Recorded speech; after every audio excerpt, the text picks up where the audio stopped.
Temperaturas también estuvieron muy pero muy altas ayer en el conteo de votos. Yo sé, y aquí me quiero poner de inmediato, que hay gente que quedó muy feliz, hay gente que quedó muy triste, pero en general los que ganaron, siempre todos dicen que ganaron y que están felices y que quedan ahí, listo, hay posición. Pero no solamente está la presidencial, sino también la composición del Senado, la composición de la Cámara de Diputados para este ciclo nuevo político que comienza en el mes de marzo del próximo año. Marco Moreno, analista político, está con nosotros. Marco, buenos días, gracias por acompañarnos. Hola Eduardo, ¿cómo estás? A ver, quiero entrar de entrada. ¿Te sorprendió? Hablemos de la presidencial. ¿Te sorprendieron los números? Sí, porque efectivamente teníamos expectativas, de acuerdo a lo que señalaban los estudios de opinión, de que la votación de Janet Jara, por ejemplo, estuviera más cerca del 30% que el apoyo, ¿no es cierto?, que tiene el gobierno y el presidente Gabriel Boric, ¿no? Claro. Quedó en 26 y por lo tanto hay 4 puntos. El propio comando hablaba de 28 como un buen resultado y quedó por debajo de eso, ¿no? Y también me sorprendió que probablemente, lo dijo Franco Parisi anoche, ¿no es cierto?, muchos de esos mismos estudios de opinión subvaloraron o subrepresentaron lo que significaba, ¿no es cierto?, el elector que votó por Franco Parisi, el 19,7, casi el 20%, vamos a decir en números redondos. O sea, un porcentaje muy significativo del electorado chileno, ¿no es cierto?, votó la opción de Parisi, por lo tanto ese es un elemento que junto al de Johannes Kaiser, que también se acerca al 14%, marcan el factor sorpresa que tuvo la elección, más allá de lo evidente, ¿no es cierto?, que Janet Jara y José Antonio Kast pasaran a segunda vuelta, y también del resultado muy amargo, ¿no es cierto?, que obtuvo Evelyn Matei, quedando en el 5º lugar en esta elección. A ver, quedémonos aquí un segundo también con lo de la candidata Evelyn Matei. En algún minuto ella misma dijo recientemente que había una suerte de empate técnico entre las 3 candidaturas de derecha, pero la verdad que no fue así, y el 5º lugar me parece, en términos así como de foto, es muy mala para el sector, para lo que es Chile Vamos, esa agrupación de partidos. Sí, yo tengo la impresión de que si bien es cierto, si suma uno todas las derechas llega al 50%, en realidad ese es un voto fragmentado, no disperso. El desafío de José Antonio Kast es cómo logra, ¿no es cierto?, la unidad de todo ese sector. Digo, sumar todas las derechas, incluido Franco Parisi, para que dé ese volumen. Pero el resultado de Evelyn Matei por sí solo refleja, yo diría, un problema estructural de la derecha tradicional, la que conocemos como derecha tradicional, ¿no? La UDI, Renovación Nacional, Evópoli, que experimentaron una derrota muy significativa a nivel presidencial. Lograron mejorar a nivel parlamentario, ¿no es cierto?, porque no perdieron todo, claro, ¿no? Pero evidentemente esa foto del 5º lugar de Evelyn Matei, evidentemente es un golpe duro para la derecha tradicional, vamos a decir, que es la que conocíamos y que ahora se suma, ¿no es cierto?, de irrupción de Johannes Kaiser y también de José Antonio Kast con una buen desempeño electoral. Si miramos hace ni siquiera un año atrás, incluso antes, en un periodo más acotado de tiempo, todo parecía indicar que Evelyn Matei iba a ser la próxima presidenta de Chile. Todas las encuestas la daban como con su liderazgo, todavía no había certeza de quién iba a representar al gobierno, y sin embargo ahora termina en 5º. Eso se explica por una mala campaña, se explica por una situación desmedrada de los partidos que la apoyan. ¿Cómo se logra entender, o solamente se entiende por la irrupción de Kaiser y Kast, esa posición, ese 5º lugar para Evelyn Matei? No, es una mezcla de todos esos factores, Eduardo, porque evidentemente, como tú dices, en enero de este año, Evelyn Matei seguía siendo la favorita de las encuestas para ser la próxima presidenta de Chile, incluso eso es lo que señalaba. Evidentemente, por un lado, un mal diseño de campaña, el no entender que las emociones y los sentimientos son un elemento cada vez más importante en la política. Las elecciones son cada vez más plebiscitos emocionales, la gente vota desde la emoción más que desde la razón, y por lo tanto una campaña un poco desconectada de eso, pero también evidentemente presionada por estas dos fuerzas que irrumpieron con mucha claridad a partir de marzo de este año, Kast por un lado y Johannes Kaiser, evidentemente dejaron una situación compleja a Evelyn Matei, con muchas ambigüedades, con dificultad para poder conectar con esas nuevas audiencias. No fue lo suficientemente hábil, creo yo, su comando o sus estrategas para poder entender esta lógica que caracterizan la política chilena, menos comprender el fenómeno del electorado de Franco Parisi, ¿no es cierto?, que hoy día es la gran pregunta que nos hacemos mucho respecto de cómo estudiar más adecuadamente quiénes son los electores de Parisi y por qué le dieron casi un 20%, 19,71%, pero estamos hablando de 2,5 millones de votos, un volumen muy importante y significativo. Fue interesante, de hecho, la propia locución que hace Franco Parisi ayer, al cerrarse ya el conteo mayoritario de votos, cuando habla y dice, bueno, muy contento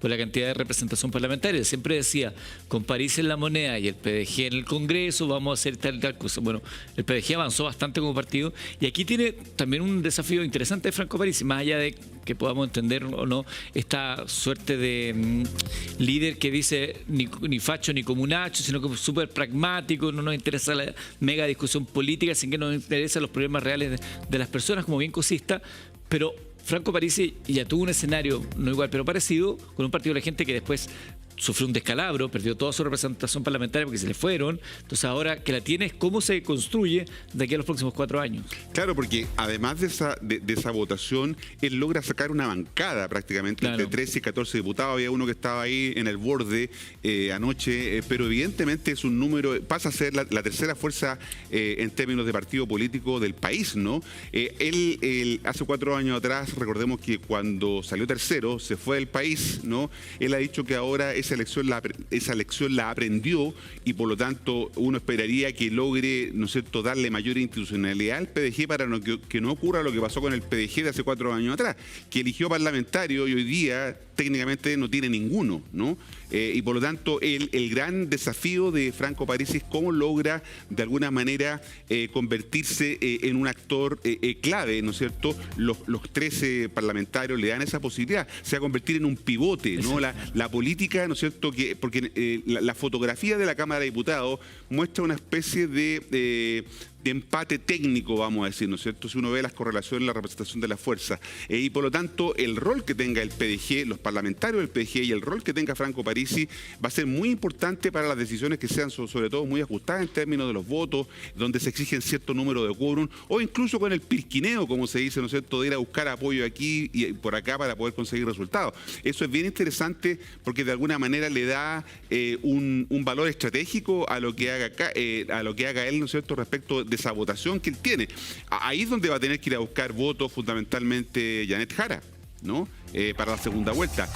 Y también José Antonio Kast, porque evidentemente, si bien es cierto, uno sumara linealmente, ¿no es cierto?, la votación de Kaiser con Matei, uno podría decir, sí, con eso puede ganar la segunda vuelta, pero no es tan claro porque es muy difícil endosar hoy día los votos, ¿no es cierto?, de un candidato a otro. Eso no existe en política. Claro, porque más allá de que Kaiser y Evelyn Matei fueron a saludar a José Antonio Kast, y si bien no estuvieron los tres al mismo tiempo, estuvo esta foto de la unidad, que era algo que obsesionaba al sector en algún minuto. Lo cierto es que Franco Parisi, cuando le preguntan a quién va a apoyar, él dice, no, si son ellos los que tienen el problema. Es Jara la que tiene el problema, es Kast el que tiene el problema. Gánense los votos. Yo no voy a decir, vayan para allá. Quizá en algún minuto va a dar señales, pero no va a endosar, aunque, o sea, digamos, ella podría endosar, pero no toda la gente que votó por Matei la va a seguir. Pero no fue claro, dijo, gánense los votos porque ellos tienen el problema. Janet Jara necesita 3 millones de votos para llegar a ser presidenta. Si lograra alcanzar todos los de Franco Parisi, no le alcanza, son 2.500.000.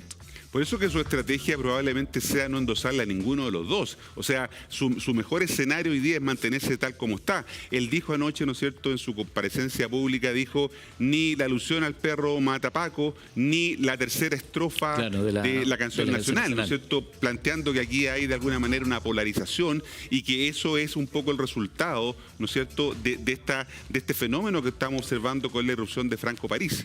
Se suma Carola Rejola también ya a nuestro set. ¿Cómo estás, Carola? ¿Cómo estás? Muy buenos días, Eduardo. Agotada después de Fue cansador. Estuvimos parte importante de la transmisión junto a Marco y con esta elección tan sorpresiva, sobre todo por el factor Parisi, que es lo que veníamos conversando con Marco. Y hay otra cuestión que es importante más allá de la presidencial, que yo sé que vamos a seguir hablando de esto, pero hay que tener en cuenta que el Parlamento se refigura y que hay partidos que tal como los conocemos hoy día, no van a seguir teniendo representación parlamentaria. Claro, bueno, Evópoli, el Partido Radical, por ejemplo, Demócrata, Social Cristiano. los Social Cristianos, la Federación Regionalista Verde, están pasando por una situación muy complicada. Ellos pueden, o sea, los parlamentarios van a seguir funcionando porque pueden unirse en bancada al interior del Congreso a partir del 11 de marzo, pero estamos hablando, ¿no es cierto?, de la sobreexistencia de estos como partidos políticos propiamente tal, ¿no es cierto? Es lo que se ve afectado porque no cumplirían con el requisito que se estableció, ¿no es cierto?, de 4 parlamentarios o el 5% de los votos, ¿no? Eso es lo que está afectando hoy día la viabilidad política de esos conglomerados. Y uno se pregunta si eso va a ser mejor o peor para la gobernabilidad. Dejemos una pausa, porque quiero que hablemos luego de eso, de la atomización o no del Congreso, cómo se van a disputar las fuerzas a partir de marzo. Pero quiero quedarme todavía con la foto presidencial, que yo creo que hoy día mucha gente tiene obsesionada hasta mañana. Sí. Porque yo escuchaba a la gente del comando de Janet Jara diciendo, no, estamos felices, porque en verdad, si bien pensábamos una diferencia mayor, pero igual creemos que la tenemos ahí. La gente del comando de Kast celebra porque ciertamente todo parece indicar que es una gran votación para José Antonio Kast, que incluso saliendo segundo tendría mejor posibilidad para llegar a ser presidente de la República. ¿Cómo se ve todo eso? Bueno, efectivamente, la aritmética no sirve para explicar, ¿no es cierto?, el escenario de la segunda vuelta. Porque lo que tenemos acá, como te decía, es una mayoría fragmentada, sin conducción todavía, ¿no? El objetivo de Kast va a ser generar la unidad de todos estos otros. El objetivo, paradojalmente, de Jara va a ser la fractura, de que no haya tal unidad para poder conseguir su apoyo. Ella va a tener que ir por los votos de Parisi, ya lo dijo anoche respecto de Harold Maynico, el demás con Enrico Minami, Eduardo Ortiz, que podría ser más o menos lógico que vayan hacia allá. De hecho, planteó que va a incorporar en su programa de segunda vuelta las propuestas de todos estos candidatos. No me extrañaría que también incorporara propuestas claras, ¿no es cierto?, respecto de Franco Parisi, por ejemplo, este tema del IVA de los medicamentos. Que te lo capaz devuelvan. que no quedemos sin ningún IVA, ¿no? Porque aquí la oferta que va a tener que plantearse sobre la mesa va a ser muy grande para intentar conquistar ese bolsón de votos que es muy significativo que tiene Parisi. Hay un dato del 2021 que quizás puede iluminarnos, considerando que igual esta fue una votación con mucha más gente porque el voto es obligatorio, que es que se estimó que la votación de Franco Parisi el 2021 se había ido en un 60% para Gabriel Boric y en un 40% para José Antonio Kast, es decir, una mayoría de los votos se fue hacia la izquierda, con un personaje que ha sido exitoso, podríamos decir, en esto de no soy ni facho ni comunacho, y que parece que le rindió desde el punto de vista de fortalecer un centro, ¿no? Claro, porque el electorado de Parisi es un electorado despolitizado, ¿no? Es un electorado que no se mueve en el eje derecha-izquierda.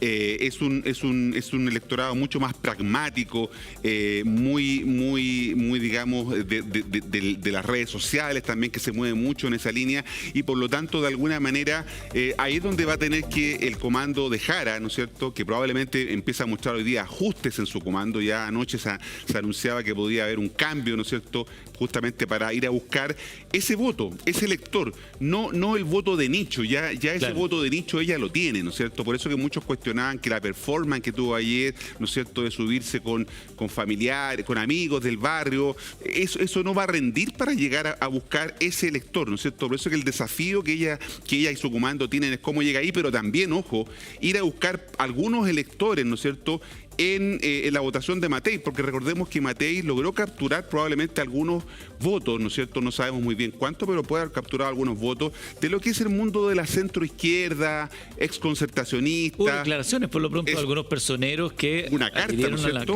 Y por lo tanto va a tener que tratar también de conquistar parte de ese electorado. O sea, el trabajo de Jara, como les decía, es fracturar esta mayoría que hoy día existe, que todo hace indicar que es favorable a Kast, que él va a buscar la unidad versus fragmentación. Esas van a ser probablemente las lógicas de los comandos para poder permear estos electorados que hoy día son una mayoría circunstancial. Revisemos de atrás para adelante con qué podríamos decir, así como cuando se acaba un partido de fútbol y sale la ficha de los futbolistas y dicen, no, el arquero anduvo acá.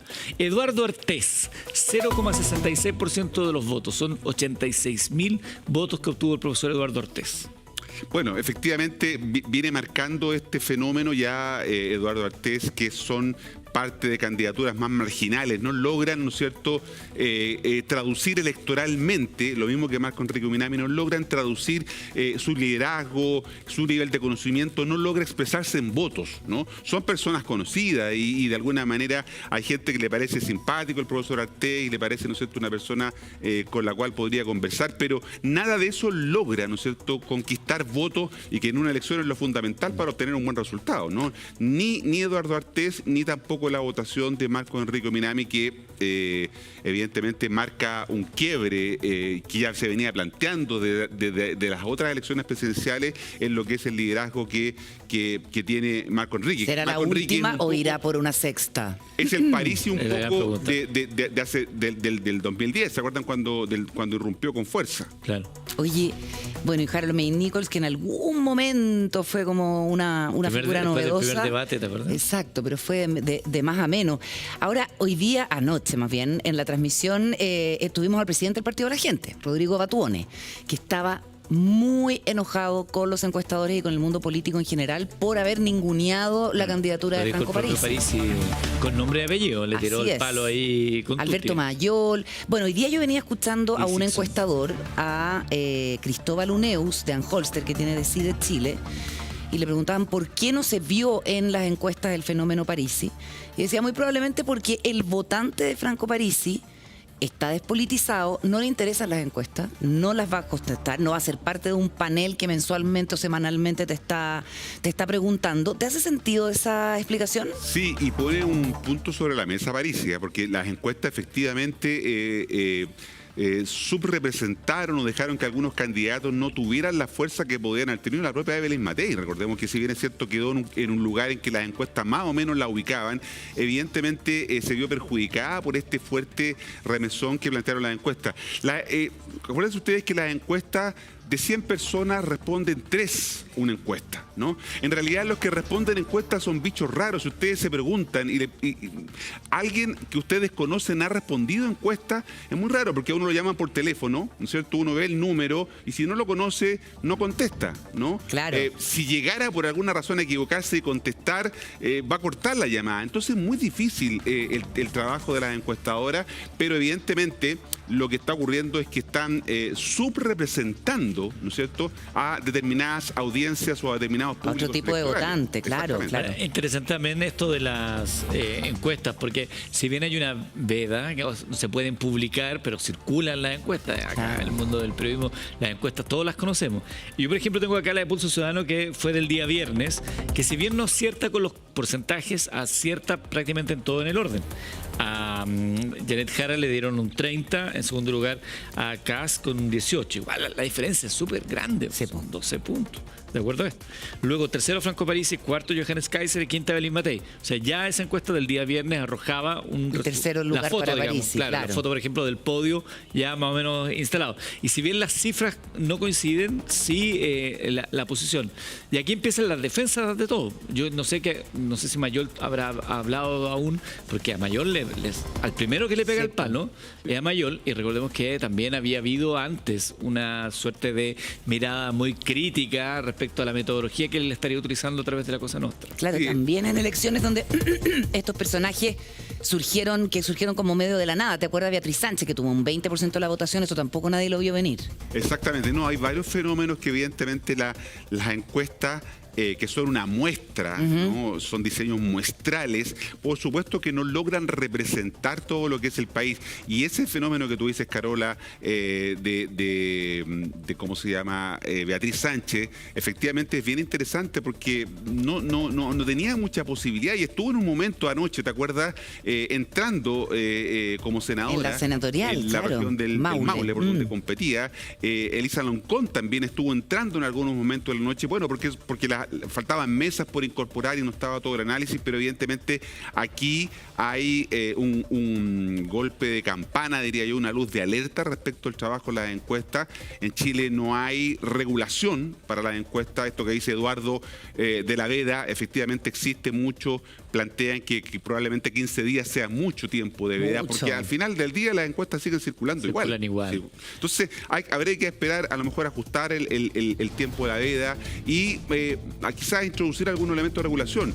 La industria de las encuestas dice que ellos se autorregulan, ¿no? Pero a lo mejor no es suficiente la autorregulación. Ya, pero ¿qué pasa con el votante que es difícil de pesquisar? Ese va a seguir existiendo y aparentemente es un fenómeno a nivel global. Gente que no le interesa la política tradicional y por ende tampoco contesta encuestas. Va a haber que buscar metodologías nuevas quizás para Exacto. pillarlo. Eso es lo que va a haber que hacer. Lo que están haciendo en varios países de Europa, sobre todo, son metodologías mixtas. O sea, teléfono, más cuestionario vía online, Presencial. más focus group, más presencialidad. Polígrafo. Yo creo que lo que nos va quedando un detector de verdad a la hora de hacer la encuesta. Ya diga la verdad, ¿por quién va a votar? Porque también decían que Belín Matei tiene un voto oculto. Así es. De un sector que no quería contar. Claro. Muchos que, así como decían, yo no votaría por ella en circunstancias normales, pero dado el escenario voy a votar por ella. Y no pasó Pero no eso. pasó nada. Oye, a propósito, Evelyn Matei fue durante mucho tiempo la primera en las encuestas. lo comentábamos recién. Iba a ser la presidenta de Chile. Enero de este año. Hasta enero.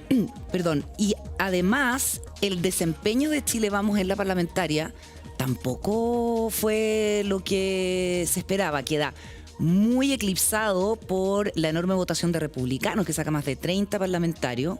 Y el propio Partido de la Gente, que se construye una bancada de 14 diputados. Ahora vamos a ver si el, si el líder del partido Se logra lo logra mantenerlo. mantener, Claro. no le pase lo de anterior. Sí, no se produjo ese sorpaso del que habíamos hablado, ¿no es cierto?, de acuerdo a las proyecciones que se habían hecho de la derecha en general respecto al oficialismo. El oficialismo logra contener, ¿no es cierto?, tanto en la Cámara de Diputados como en el Senado. El Senado. De hecho, las fuerzas oficialistas, este dato es bien importante, sumadas, ¿no es cierto?, la lista de mayoría, la lista de minoría, sacan más votos juntos que la votación que tuvo Janet Jara. O Claro. sea, los candidatos al Parlamento que apoyaban a Jara en su conjunto sacaron más votos, cerca de 3.700.000 votos, y por lo tanto sacaron más votación que la propia Jara. Eso también habla, ¿no es cierto?, de esta dificultad que tuvo Jara para poder expandir su apoyo más allá, ¿no es cierto?, del 26% que tuvo. O sea, el oficialismo en la candidatura presidencial es el desafío que tiene hoy día, cómo se expande, cómo crece hacia a estos otros sectores, lo que implica un cambio de discurso. No puede crecer solo, ¿no es cierto?, ofreciendo propuestas concretas, sino que tiene que también hacer un trabajo. El caso del alcalde de Nueva York, que ganó una elección donde se llegó a comprobar que hizo 3.300.000 puerta a puerta. Probablemente ese Bastante. es el desafío de la política hoy día, Mondani. El desafío de la política no es solo las redes sociales, sino que ahora hay que ir al trabajo en la calle, a conversar con los ciudadanos, porque esta segunda vuelta va a estar fuerte marcadamente Marco, por eso. hay algo que, si yo algo disfruto del día de elecciones, es que uno empieza a escuchar radio, pone sitio web, y esto es como los evangelios. Cada quien tiene su versión de los hechos, y uno dice, es un cuadrado, pero uno lo ve en triangular, un círculo, uno lo ve en 3D, en 4D, me llama mucho la atención. Entonces ayer uno de las tantas, porque se estaban especulando ahí en una mesa de trabajo de una radio, en la votación de Jara, porque era tan bajo, porque era más bajo que la base de apoyo que tiene el presidente Boric. Entonces algunos decían, es que le salió a pegar a Boric, que salió a decir que ella se hubiera parado para saludar a Milei, que no es mi estilo, que parece que lo desconocía, se le olvidaba que había sido ministra del gobierno y como que lo miraba con cierta distancia. Entonces eso para ese factor No le de rindió. apoyo, claro, no le rendía. Otros decían que no, que tenía que ver con sus características, con el voto anticomunista. ¿Cómo lo ves tú? Claro, es que si fuera ese análisis cierto, la pregunta es dónde se fue ese 4%, digamos, o ese 3% que hay entre la votación que obtuvo Jara, cerca del 27%, y el 30% del apoyo del gobierno. ¿Se habrá ido a los otros candidatos? Es bien difícil que se haya ido a los de derecha, tendría que haberlo ¿Tú crees que concentrado. Parisi no le robó votación a Jara? ¿Perdón? Parisi, ¿tú crees que no le robó votación a Jara? Probablemente sí. Creo que sí, fíjate. O electores que no necesariamente son de izquierda, porque recordemos que este no son electores de izquierda Así ni de es. derecha. Ni Probablemente, facho ni comunacho. Exactamente, un lector muy pragmático, muy volátil, ¿no es cierto? Es un lector que cambia de opinión fácilmente, pero también hay que mirar ahora las regiones donde Parisi saca buena votación, ¿no es cierto? Bueno, la región de Antofagasta, por lo pronto, que es donde es como su bastión y que suele votar más de izquierda. Sí, Pero y mucho del sumó- sur. Sumó mucho también, del ¿no? centro-sur. Arica, Parinacota y sumó Tarapacá, donde tuvo muy Y buen Coquimbo. Y No, sí, Coquimbo. es que Parisi tuvo un buen desempeño bastante transversal, a diferencia de la elección anterior en que fue súper focalizado en el norte y de hecho mete parlamentarios en zonas donde se supone que ese voto se iba para la derecha, más dura, o para la derecha de Chile Vamos. Ahora, yo me pregunto, ¿qué incentivo tiene Franco Parisi para sacarse la foto con Kast o con Jara y eventualmente negociar, ¿cierto? Porque ya tiene una bancada y tiene un liderazgo súper consolidado. Fácilmente lo podemos ver en la próxima elección presidencial. Yo creo que no tiene ningún incentivo y la idea es de él más bien debiera ser, me imagino yo, ser el pivote, ¿no es cierto?, en el Congreso con la fuerza parlamentaria que hoy día tiene para poder decidir elecciones importantes. Tiene la llave de los 4/7, Franco Parisi. Bueno, exactamente, por de pronto. ¿Por qué no explicamos eso? Sí. ¿Qué es la llave de los 4/7? Sí, bueno, parece eso fue ya magia. En la última reforma Como constitucional. de Harry Potter. Se bajó, ¿no es cierto?, de 3/5 a 4/7, es decir, se bajó el quórum necesario para modificar leyes orgánicas que son importantes, ¿no es cierto?, cambiar el sistema de partido. Para cambiar la Constitución. Para cambiar la Constitución. Y por lo tanto, si bien es cierto, la derecha que tuvo un buen desempeño parlamentario se acerca a esos 4/7, ¿no es cierto?, no es suficiente y por lo tanto los votos de Parisi pueden ser muy relevantes para ese tipo de funciones. Y ya que estamos hablando de eso, para la gente que está en la casa, porque también se escucha mucho que sea cual sea el presidente, que no da lo mismo, podrán decir algunos, pero que el sistema político como está funcionando hoy día tiene que tener un cambio o si no se hace un país ingobernable, muy atomizado el Congreso, hace mucha pugna, no hay grandes conglomerados, entonces se hace complejo. Es relevante, a propósito de esta nueva conformación del Congreso, que se haga una reforma del sistema político, de cómo administramos la política en Chile para darle mayor gobernabilidad y que no venga pasando esto que está pasando hasta ahora? Sin duda, yo creo que en estos 4 años, en los próximos 3 años no vamos a tener elecciones, ¿no? Por lo tanto, sería un buen momento para pensar en serio y con más calma, no con la presión de las elecciones, ¿no es cierto?, este tipo de cuestiones que tú planteas, Eduardo, porque el sistema político necesita reforma, ¿no es cierto? No se pudieron hacer ahora antes de las elecciones y por lo tanto yo creo que este es el momento de repensar varios de los temas. Por ejemplo, está el tema del financiamiento, ¿no?, a la política, porque con voto obligatorio, evidentemente, imagínense todo este volumen de voto se tiene que convertir, ¿no es cierto?, cuando reembolsen a través del CERVEL, ¿no es cierto? Rendición mediante, claro. Rendición mediante, porque es muy importante. No es automático, no es que transformemos esto a pesos, claro, sino que hay que rendir. Plantea, ¿no es cierto?, un escenario complejo, porque antes cuando había voto voluntario, ¿no es cierto?, votaba la mitad de lo que votó ahora y por lo tanto ahora se aumenta significativamente el financiamiento. Son esas las cuestiones que tenemos que, yo creo, analizar en estos 3 años en que no vamos a tener elecciones y es una responsabilidad de la política resolverla. Algunos planteaban también como el check para poder ingresar a ser candidato, porque decían, a la luz de los resultados de Marco Enrique Ominami y de Eduardo Ortiz, ¿de verdad vamos a financiar campañas que no representan tanto? Basta con la cantidad de firmas que hay que reunir como para poder llegar a una papeleta con todo lo que eso representa en términos de espacio en campañas que son pagadas por todos los chilenos en muchos aspectos, por ejemplo la campaña en televisión. O tiempo de debates. O tiempos de debate. Se justifica considerando que honestamente, respetando a cada quien que votó por ellos, pero en el global es minoritario. Sí, ese debate también se va a plantear justamente respecto de subir las barreras de ingreso, ¿no es cierto?, a la política, o incluso si mucha gente logra ingresar, algunos plantean, ¿no es cierto?, que dependiendo del porcentaje que vayan teniendo en las encuestas, poder o no pasar a los debates, claro, por ejemplo. Porque es lo que se hace en Estados Unidos, se pone exactamente, se pone una barrera. Una barrera, porque con 8 candidatos es muy difícil a la gente que pueda hacer lo que se llama el efecto contraste, comparar, ¿no es cierto?, a 8 personas, que comparar a 4, que comparar a 2, ¿no es cierto? Ahora, automáticamente con el aumento del padrón electoral, que tenemos más de 15 millones de personas habilitadas para sufragar, la cantidad de firmas va a aumentar, porque el porcentaje que se le exige a los candidatos independientes para poder entrar es el 0,5%, y eso inmediatamente hace que sea como de 70.000 firmas o más, y ahora es la mitad, son 35.000. Sí, se va a doblar, claro, justamente.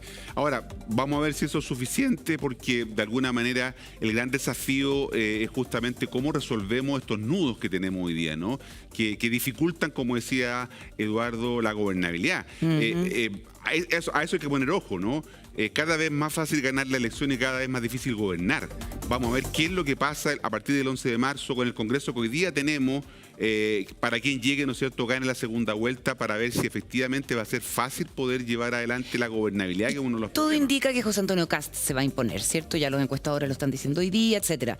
De todas maneras, uno pensaría en un Congreso más ordenado y más fuerte para él, si contamos los 41 votos que sacó la lista de libertarios, socialcristianos y republicanos, con los 37 de Chile Vamos, o sea, una fuerza política relevante, porque al otro lado, son 78 votos, y al otro lado en la centroizquierda e izquierda hay 64 votos, y está como lo que pueda pasar con los 14 del Partido de la Gente y los otros chicos, pero es una mayoría sustantiva y hay una futura eventual oposición que también va a ser fuerte. O sea, ¿se binominaliza un poco más la cosa o tú crees que es muy difícil de prever cómo va a ser el comportamiento de estos parlamentarios? Yo creo que es difícil porque es una mayoría, pero es una mayoría dispersa. Porque claro, uno suma, digamos, Chile Vamos con republicano, con los socialcristianos, con los libertarios. libertarios, pero efectivamente para que eso funcione tiene que haber liderazgo. Claro. Tiene que haber alguien que ordene todo eso. Los partidos y los parlamentarios no se ordenan solos, tiene que haber alguien. Y bueno, y Kast es el presidente, evidentemente vamos a probar y vamos a ver su capacidad de liderazgo de todo este conglomerado. Cosa que no es fácil. El presidente Gabriel Boric ha tenido dificultades, ¿no es cierto? Michelle Bachelet, Sebastián Piñera. Es decir, hay un problema más complejo en términos de dar gobernabilidad. Los partidos se desalinean. Vean lo que ha pasado en este gobierno con el Partido Comunista, por ejemplo, que muchas veces, o el Frente Amplio, que no aprobó muchas iniciativas que el propio gobierno impulsaba. Entonces, ese fenómeno se está dando más recurrentemente en la política chilena y es lo que dificulta la gobernabilidad.